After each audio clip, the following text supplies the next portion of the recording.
दोस्तों, जन्माष्टमी अभी आने वाली है, तो आज मैं आपके साथ एक बहुत ही सरल और सहज पूजा विधि शेयर करना चाहती हूँ, क्योंकि कई सारे लोग इसी वजह से कंफ्यूज रहते हैं कि पूजा किस समय करें, किस समय कान्हा जी का जन्म करवाएं, कब व्रत खोलें और रात के 12 बजे क्या करें। तो आज मैं आपके साथ वो सब कुछ शेयर करूंगी जो मैं करती हूँ, इसलिए कोई भी ये ना समझे कि आपको भी यही सब करना है। बस मैं आपको एक सजेशन देना चाहती हूँ कि आप भी ऐसा कर सकते हैं। तो सबसे पहले तो आप जन्माष्टमी का व्रत कैसे करते हैं, कैसे जन्माष्टमी मनाते हैं, मुझे कमेंट करके जरूर बताइएगा। दोस्तों, जन्माष्टमी का व्रत ज्यादातर लोग रखते हैं। कुछ लोग निर्जल व्रत रखते हैं तो कुछ फलाहार करके।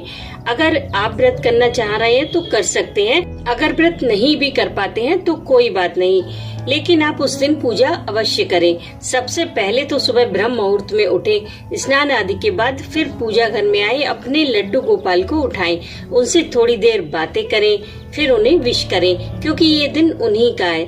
फिर उन्हें स्नान कराएं, नए वस्त्र धारण कराएं, उनका खूब सारा श्रृंगार करें, लेकिन उससे थोड़ा कम करें जो श्रृंगार आप रात में करेंगे। फिर उनको दूध का भोग लगाएं और भी जो कुछ आप बना रहे हैं सबका भोग लगाएं। रात के लिए बाल भोग और पंचामृत बनाएं। हर चीज में आप तुलसी दल अवश्य डालें, जो कुछ भी आप कान्हा जी को भोग लगाएं। इस दिन सभी महिलाएं किचन में ज्यादा बिजी रहती हैं, क्योंकि भोग के लिए कई सारी चीजें जो बनानी होती हैं, मेवा की बर्फी, हरीरा, सब कुछ बनाती हैं। वैसे तो मंदिरों में 56 भोग लगाया जाता है, लेकिन अगर आप घर में भी 56 भोग लगाना चाह रहे हैं तो आप लगा सकते हैं। बाजार में तरह तरह की मिठाइयाँ आती हैं और काफी सारा सामान आप घर पे भी बना सकते हैं। अगर आप 56 भोग ना भी बना पाए तो भी आप 5 या 11 चीजें अवश्य बनाएं, और बन भी जाती हैं आसानी से, हमें पता भी नहीं चलता।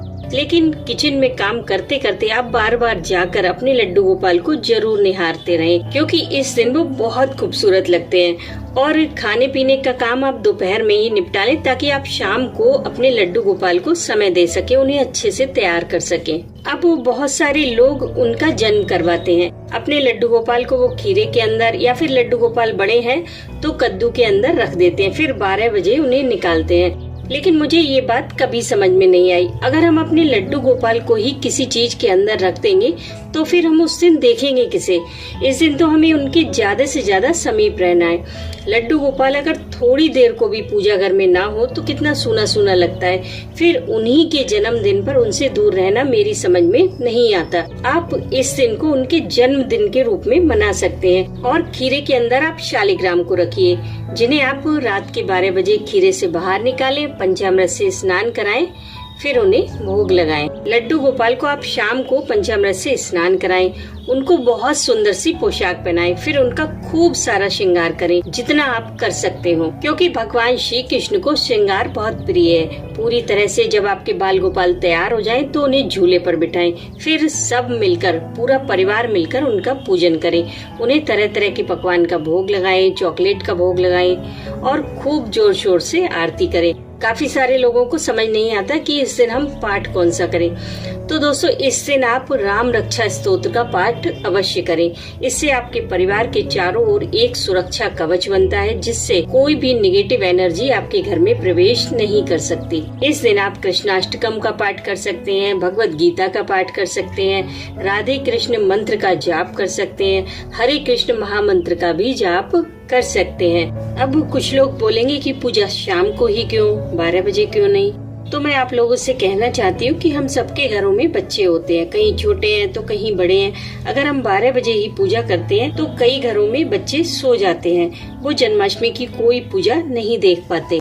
और कई घरों में तो मैंने देखा है कि हस्बैंड को भी पूजा पाठ में ज्यादा इंटरेस्ट नहीं होता, तो वो भी 12 बजे तक नहीं जागते। बेचारी लेडीज ही अकेले रह जाती हैं 12 बजे पूजा करने को। तो ऐसी पूजा से क्या फायदा कि हम बस फॉर्मेलिटी ही निभा रहे हैं। दोस्तों, भगवान श्री कृष्ण की जो सेवा होती है वो भाव के द्वारा ज्यादा की जाती है।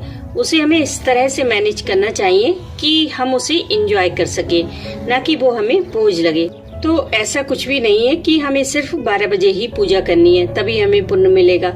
आप शाम के समय उनकी पूजा कीजिए, भोग लगाइए। कुछ लोग शाम की पूजा के बाद अपना व्रत खोल लेते हैं और कुछ लोग 12 बजे ही पूजा करके अपना व्रत खोलते हैं। तो आप अपनी सुविधा के अनुसार, अपने संकल्प के अनुसार अपना व्रत खोल सकते हैं। अगर आपने शाम को पूजा की है तो 12 बजे लड्डू गोपाल की आरती करके उन्हें माखन मिश्री का भोग अवश्य लगाएं। और खीरे में अगर आपने शालिग्राम रखे हैं या फिर नहीं भी रखे हैं तो भी शालिग्राम को 12 बजे पंचामृत से स्नान अवश्य कराएं और उन्हें माखन मिश्री का भोग लगाएं। दोस्तों, पूजा पाठ में आडंबरों के बजाय आप किसी पाठ को महत्व दीजिए। शाम की पूजा के बाद 12 बजे तक आप भगवान के नाम का जाप कर सकते हैं, कीर्तन कर सकते हैं, भगवत गीता के 11वें अध्याय का पाठ कर सकते हैं, श्री कृष्णाष्टकम का पाठ कर सकते हैं। बजाय मोबाइल चलाने के आप इस तरह के पाठ को प्रायोरिटी दीजिए और इस दिन ज्यादा से ज्यादा लड्डू गोपाल के समीप रहें, उन्हें निहारें, उनकी प्रशंसा करें। देखिए, जब भी हम लड्डू गोपाल को खूब तैयार करते हैं, उनका खूब सारा श्रृंगार करते हैं, तो तारीफ में हमारे मन में जो भी भाव आए, जो भी शब्द आए, वो हमें उनसे जरूर व्यक्त करने चाहिए। इससे उन्हें बहुत खुशी मिलती है। और रात में 12 बजे आरती के थोड़ी देर के बाद उनके सोने की व्यवस्था जरूर करें। अगर आप रोजाना उन्हें शयन नहीं कराते हैं तब भी जन्माष्टमी की रात को उन्हें जरूर सुलाएं। एक मुलायम बिस्तर पर उनके सोने की व्यवस्था करें और आपने कितना भी श्रृंगार क्यों ना किया हो, वो सब उतारकर उन्हें हल्के कपड़े पहनाकर सुलाएं। तो इस तरह से आप अपनी जन्माष्टमी मनाएं। आप इसमें और भी चीजें ऐड ऑन कर सकते हैं, जो भी आप करना चाहें या आपके परिवार की जो भी परंपरा हो। लेकिन बस मैंने शाम की पूजा को महत्व इसलिए दिया है क्योंकि तब सारा परिवार मिलकर पूजा कर सकता है। रात 12 बजे की पूजा में कई लोग शामिल नहीं होते और अगर होते भी हैं तो वो लोग बस झीक रहे होते हैं और उस समय आप सिर्फ आरती करेंगे, भोग लगाएंगे, इससे ज्यादा कुछ भी नहीं। और शाम की पूजा के बाद आपके पास काफी समय होता है तो आप कोई पाठ भी कर सकते हैं। पूजा आप किसी भी समय करें पर रात के 12 बजे लड्डू गोपाल की आरती जरूर करें, उन्हें माखन मिश्री का भोग जरूर लगाएं, उसके बाद उन्हें सुलाएं। और हाँ, एक दीपक ऐसा भी जलाएं जो रात भर जलता रहे। बस कुछ इसी तरह से मैं भी अपनी जन्माष्टमी सेलिब्रेट करती हूँ। आप भी इसी तरह से कर सकते हैं ताकि आपके छोटे बच्चे भी पूजा देख सकें, सीख सकें और लड्डू गोपाल को झूला झुला सके। अगर आप जन्माष्टमी पर लड्डू गोपाल लेकर आना चाह रहे हैं तो आप इन वीडियो को जरूर चेकआउट कीजिएगा। हरे कृष्णा।